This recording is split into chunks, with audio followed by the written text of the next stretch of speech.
For a long time, I've wanted to have a conversation, and I've wanted you all to join the conversation. And now we're having the conversation, and I'm just repeating myself, but whatever. So, I just had an interview with Michael Levitin. Well, more like a conversation, interview, conversation, doesn't really matter. But it was something. It's a start, and we're making a start. So, he speaks about many things of interest to us. He speaks about family, he speaks about society, he speaks about education, money, and politics. Of course, he speaks a bit about America because he's from there. He speaks about everything under the sun that pertains to us as well in the Caribbean and the rest of the world. So just have a listen, a read, whatever you want to do. If you want to put in subtitles, doesn't really matter. But the most important thing is to join the conversation. So do that today. Fire away. We'll Okay. talk. So if you could just tell me a bit about yourself, and if you could then tell me what you've done, and then what your association with Occupy is, so we can get both a background on you and the organization, that would be good. Okay. So my name is Michael Levitin, and I've been a journalist for about 15 years. I spent a lot of my time as a foreign correspondent for many years before. I actually got my start as a journalist in Latin America covering the water war in Bolivia in the year 2000, way back. That's where I began working as a journalist, and social issues, political issues, issues of popular empowerment of people, both in terms of government and government abuse, but also corporate abuse, and the in this era of globalization in which we as young people kind of inherited. Those have been key issues of mine always. And I wrote for a lot of mainstream publications in the past, for Newsweek, for the Los Angeles Times, and Financial Times, others. But Occupy Wall Street changed my trajectory as a journalist. It allowed me to both continue to be a reporter and someone reporting the issues, but Occupy Wall Street, I think, the Occupy movement opened up for so many Americans and for people across the world a new lens and a new sense of freedom to explore issues that, as you mentioned a moment ago, simply aren't asked of our elected leaders, of the corporate leaders, of the business interests and powerful groups that essentially dictate our policies and economically and politically, and who have created kind of the mess we all see around us now. So I've migrated into this kind of Occupy world, and I continue to do that as the editor of Occupy.com today. Okay, well, in doing my research on you, I realized I came across a video on YouTube where you were speaking about Occupy, and I think you were speaking to the class, whether secondary school students or university students, and you were telling them about how Occupy started. And you made some comment that was fairly interesting, where you said Occupy didn't start in America; it started during the Arab Spring. And I just wanted to ask you, many people in Barbados and the Caribbean know about the Occupy movement, but I'm wondering, since the developed world has taken on Occupy to such a great extent, do you think that what you all call the Middle East has been overshadowed, or do you think geopolitically it's a homogenous entity? No, of course it's been it's been a heck of a complex last 3 or 4 years in the Middle East. That's for sure. What are we now? 4 years now from the beginning of the Arab Spring, right? It was January of 2011. So we're now January 2015. In these 4 years, I think we've seen immense tectonic shifts in the Middle East and in the Arab world where the Arab Spring began, where I think very few people expected the new era of global rebellion, global uprisings, global rejection of the status quo, which takes many forms. In the Caribbean, it would take many different forms than the rejection here, or Canada, or in China, or in Russia, or India. I think that it started there. People's courage to stand up against injustice in that form began there, and clearly then it moved to Europe, and we saw it happen in Spain and Greece and London and elsewhere, and then it came to America, and we helped advance it and somehow popularize it in a global way, maybe in a way that only America in that sense could, because it's so rare for a social movement to succeed in America in capturing the public's imagination.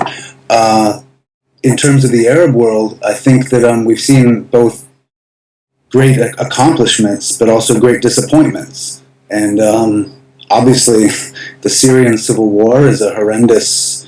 It's the tragedy of the last 3 years, 3.5 years that we've had to reckon with. It's the biggest current tragedy. It feels like an unsolvable type of situation, and now it's led to all of the crisis, with ISIS and with the current war on terror, everything else. That is certainly not a bright spot that came out of the Arab Spring. However, the fact that they just had open elections and elected their first leader in Tunisia in a full democratic process and are really on their way to throwing off the legacy of the past of autocratic rule and truly deciding as a popular, whether they call it democracy. It doesn't have to be in the same vein as Europe exactly. They'll create their own version, but it's a rule by the people, by open elections.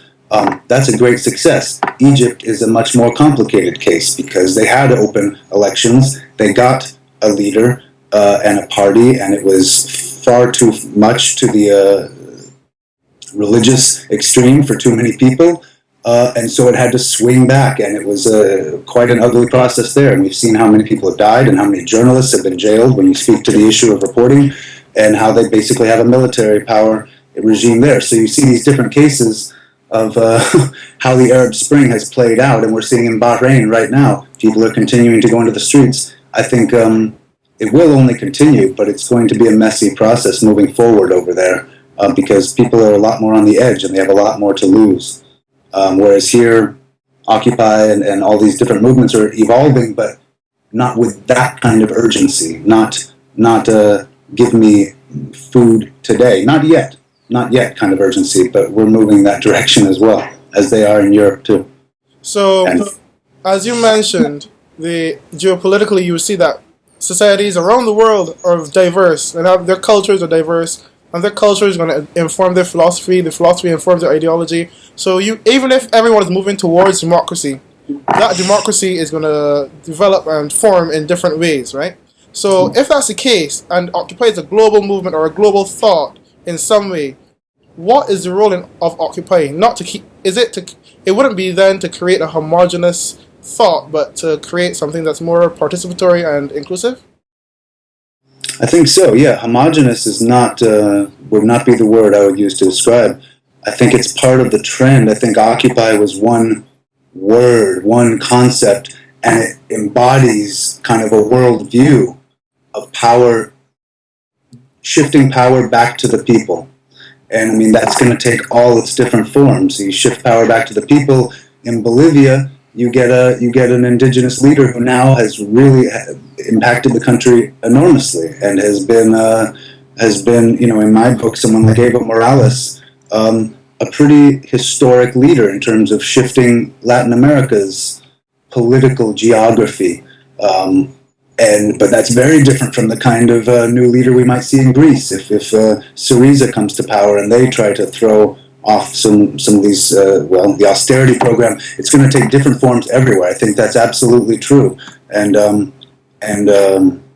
don't think anyone in these movements, from Spain to other parts of Europe to the Russian pro-democracy movement to Asia, to Hong Kong's pro-democracy movement, I think the echoes of what we're all saying is very related. I think that anybody following the global issues right now, as they bounce around the world, from Turkey, from Gezi, Occupy Gezi, to Brazil, to the protests in Brazil, I think you can look at all of these places and see a really common thread of what the people are demanding.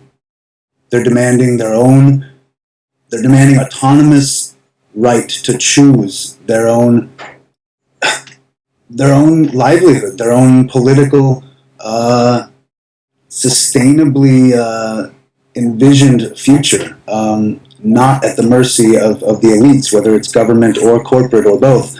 I think the way it carries out, the way it's played out, will be different in different places. But what we're seeing now with the media and with online, with our ability to connect and see all these other movements happening right now in so many places, is that the common vision is clear that the people are expressing. And that seems universal. That seems like you can go to an African country or an Asian country or South Asian or Middle Eastern and get a lot of similar comments probably about what people need in their lives right now, what they're not getting from their government, and why it needs to change. Like corruption, which is everywhere. Everyone can agree.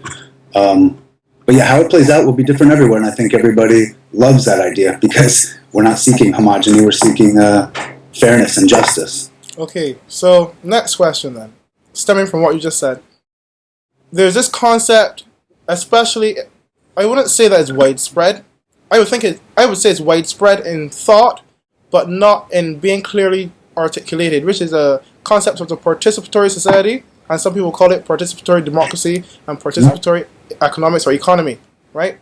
Where we're actually taking democracy a step further or redefining democracy. But what would you say to a society which, or I should ask the question a different way, what would you say is the role of the individual and the collective in terms of Occupy in shaping a society? Because I watched a video of you talking about how Occupy is not squarely about trying to challenge the politics of the day, but trying to challenge the society of the day, where you're looking at a culture instead, because there's a culture like in America, you have money in politics. But many people like the Young Turks, they kind of argue about the politicians a lot, but now they're starting Wolf Pack and they're dealing with the people. Would you say that it's better to deal with the people than to deal with the politicians? Or instead of the system, work with the people who really and truly the system belong to? Well, I mean, those two things go together. We're at the point where we need more leadership. The majority of people, I mean, you want to talk about America specifically in this case? I mean, the majority of Americans are pretty disgusted with our current system, with the way the government is run, with the way Washington's run, with the way money controls everything, whether you're right, whether you're left, conservative, progressive, libertarian, whether you think government should really leave our lives more, whether you're kind of anarchistic, like a more radical, kind of some of the people who started Occupy. I mean, really across the spectrum, people have had enough of this government that essentially isn't making any decisions that are benefiting people. The only thing they're talking about is how much more corporate tax breaks they can bring to Wall Street. I mean, in terms of the government that we just elected, for example, the Republican one that's in now. People are fed up and they don't yet have viable solutions. We have a two-party system. It costs so much money in America to enter the political arena. You're forced up until now to be a Democrat or a Republican. And what Occupy Wall Street did was it exposed the fact that this isn't about politics. Both Democrats, it isn't about a political difference between them. We really kind of understood that it's not even the Democrats or the Republicans who are running the ship. It's the big finance that controls both of them. And it gives a little more to these guys when it needs to, and these guys when it needs to play off each other. But essentially, they're all part of the same corporate politics. They're part of big money politics that it represents, as we said, the 1% or even the 0.01% and not the 99. The problem is that we haven't had viable alternatives to date in a way of replacing or really transforming that structure, because in order to get to positions of legislative power, you have to play this game of being essentially in the pocket of big money. What Wolfpack, you just mentioned, Wolfpack and Young Turks, and so many movements. I don't know how much the international media or people in other countries know. In fact, here in America, we're not even very informed. You ask the majority of people, who's doing anything to change, you know? What groups are on the move? Who's leading? Who's giving new solutions? Most people don't know because that news doesn't get out very much to the media. It's hard to mount a campaign that can penetrate the corporate-run media. You know, we have 6 companies in America that run 90% of everything Americans take in, with TV, radio, newspaper, 6 companies, corporations, Viacom and Time Warner, and the big ones, Disney and Fox, the News Corp. They run 90% of our media. The vast majority of people are simply not tuning in to, say, sites like yours, alternative media, doing the work it takes to find the actual news and who's doing what progressive action to move things forward. A lot of groups are moving right now, moving quickly, moving so quickly that we're changing the actions that Obama's taking right now. People can say what they want about Obama and whether he's lived up to promises, many of which he hasn't, but right now he's steered. Right now his policies and his attitude, is what he's saying he is committing his next 2 years to, is the base that he kind of left behind for a bunch of years as president, but that is the strongest, most vocal element in America right now. The immigration issue, the climate change issue, the getting money out of politics issue. He's seeing that the weight is shifting, and whether it's been reported yet, and whether these groups like Young Turks and like the Mayday Super PAC, which wants to end super PACs, it wants to end the system of money financing politics, corporate money. These movements are building strength, and states are voting now according to more of what they want. We know that Washington doesn't really function any longer. It's a dysfunctional, acrimonious, completely unresponsive kind of body. And so people are going back to the states, back to the local levels, and community grassroots organizing has become really strong in terms of pushing new policy. I don't think we yet have enough mainstream electable leaders who can get into office and really change the system, because they haven't yet run for office.